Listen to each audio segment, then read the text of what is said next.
नमस्कार। आज हम भौतिकी की एक काफी दिलचस्प पहेली पर बात करने वाले हैं। प्रकाश विद्युत प्रभाव। नमस्कार।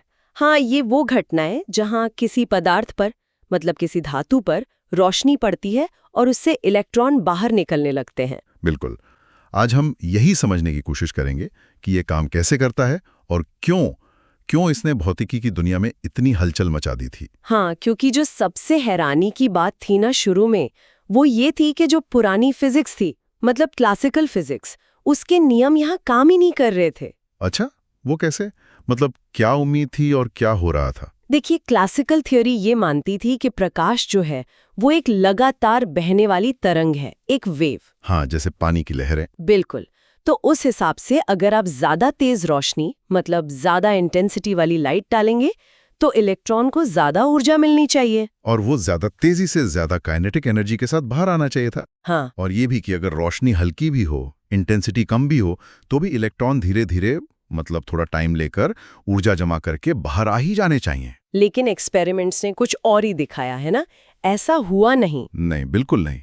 एक्सपेरिमेंट्स में दो बहुत चौंकाने वाली बातें सामने आई।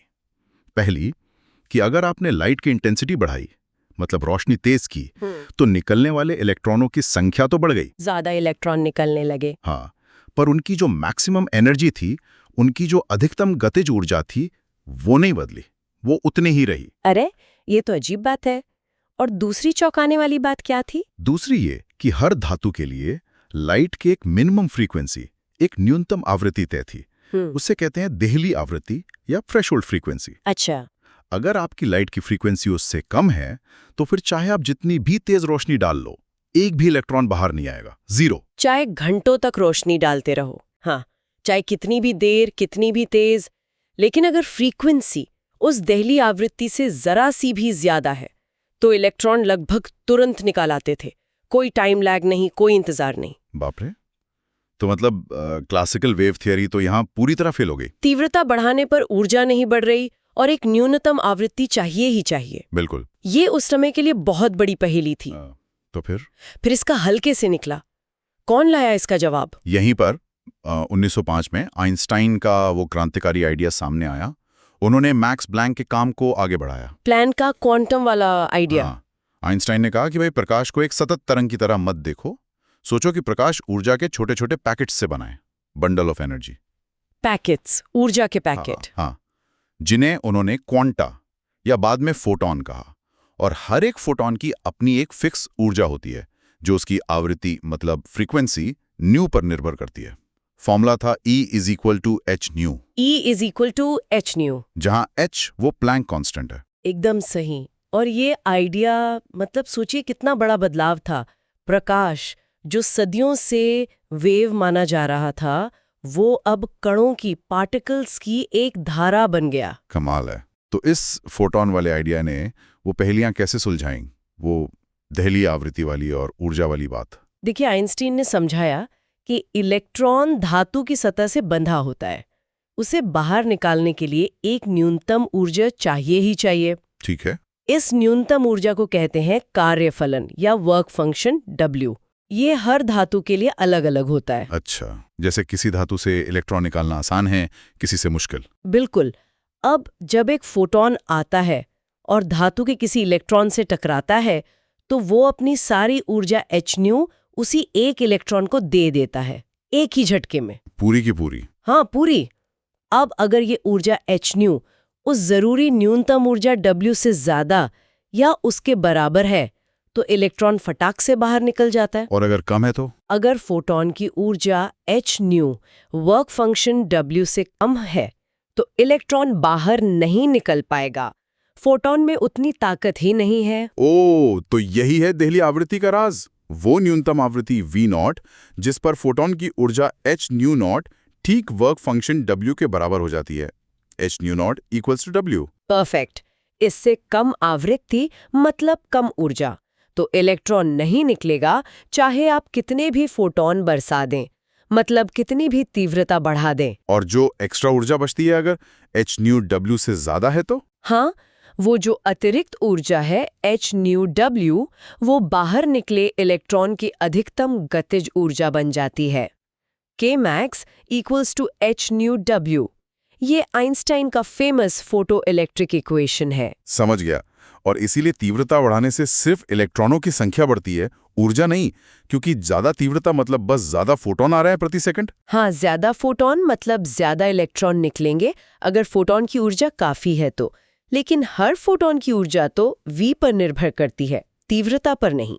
इसलिए हर निकलने वाले इलेक्ट्रॉन की अधिकतम ऊर्जा वही रहती है। और वो तुरंत निकल आते हैं क्योंकि ऊर्जा एक ही बार में मिल जाती है, इंतजार ही नहीं करना पड़ता। बिल्कुल, ये प्रक्रिया बहुत तेज होती है। पहले मानते था 10⁹ सेकंड से भी कम, आजकल तो इसे एटो सेकंड स्केल पर मापा जा रहा है। ये तो वाकई कमाल की व्याख्या है। इसने तो जैसे सारे डॉट्स कनेक्ट कर दिए। पर क्या इसे आसानी से मान लिया गया था आइंस्टीन के इस आइडिया को? नहीं, बिल्कुल नहीं। ये आइडिया बहुत रेडिकल था। हर्ट्ज ने 1887 में इसे देखा था, फिर लेनार्ड ने 1902 में कुछ महत्वपूर्ण प्रयोग किए थे। हाँ, उन्होंने दिखाया था कि इलेक्ट्रॉनों की ऊर्जा तीव्रता पर निर्भर नहीं करती। सही कहा। लेकिन आइंस्टाइन की ये फोटोन वाली व्याख्या कि प्रकाश ही कण है, इसे मानना मुश्किल था। फिर रॉबर्ट मिलिकन ने बहुत ध्यान से सालों तक प्रयोग किए। मिलिकन? हाँ, वही जिन्होंने इलेक्ट्रॉन का तारतम्य मापा था। हाँ, वही। उन्होंने 1914 तक इतने सटीक प्रयोग किए कि आइंस्टाइन के समीकरण K max = h nu w की पुष्टि हो गई। उसके बाद ही इसे ज्यादातर वैज्ञानिक मानने लगे। और इसी काम के लिए आइंस्टीन को नोबेल पुरस्कार मिला है ना, 1921 में। हाँ, ये भी एक मजेदार बात है कि उन्हें नोबेल पुरस्कार सापेक्षता के सिद्धांत, रिलेटिविटी के लिए नहीं, बल्कि प्रकाश विद्युत प्रभाव के नियम की खोज के लिए मिला था। ये वाकई दिलचस्प है।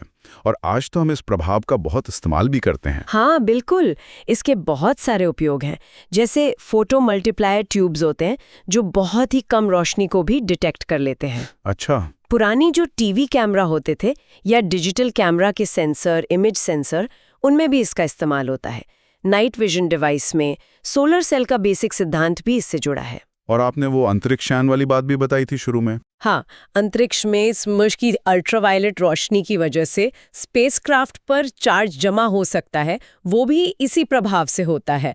और चांद की सतह पर धूल के कणों का व्यवहार समझने में भी ये मदद करता है। तो मतलब ये सिर्फ एक लैब में होने वाली घटना नहीं है, ये क्वांटम फिजिक्स की बुनियाद रखने वाली एक बहुत ही अहम कड़ी है। निश्चित रूप से। प्रकाश विद्युत प्रभाव ने पहली बार ठोस सबूत दिया कि प्रकाश, जिसे हम तरंग समझते थे, वो कणों की तरह भी व्यवहार कर सकता है।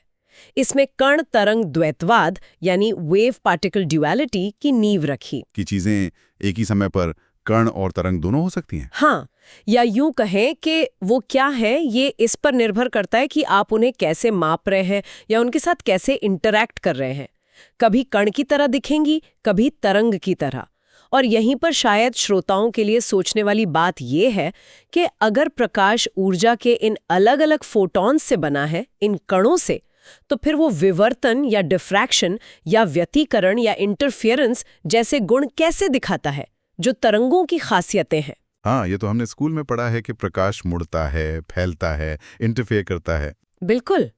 तो एक ही चीज कण भी है और तरंग भी। क्या इसका मतलब ये है कि वास्तविकता जो है वो हमारे रोजमर्रा के कॉमन सेंस से कहीं ज्यादा अजीब, कहीं ज्यादा अद्भुत है?